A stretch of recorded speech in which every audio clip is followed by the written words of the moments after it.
দেখেন চিকেন বের করা হয়েছে। এই চিকেন এখন ফ্রাই করব, ভাজবো। তারপরে দেখায় আমার কত কাজ। এই যে এগুলা থালা বাসনগুলো, এতগুলো থালা বাসন এই যে এখন মেজে রাখবো। তারপরে যে ঢেঁড়স বের করেছি, ঢেঁড়সগুলো কাটবো।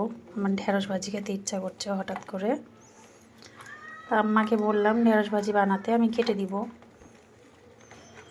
যতটুকু পারি মাকে টুকিটাকি কাজে একটু সাহায্য করার চেষ্টা করি।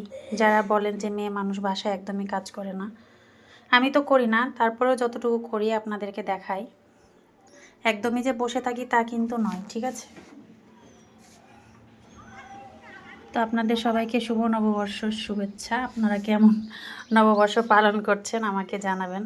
কে কে ইলিশ খেয়েছেন, এখনও কে কে ইলিশ খাননি সেটাও জানাবেন, কারণ আমি এখন পর্যন্ত নববর্ষের ইলিশ এখনও খেতে পেলাম না। তো সবাইকে আল্লাহ হাফেজ।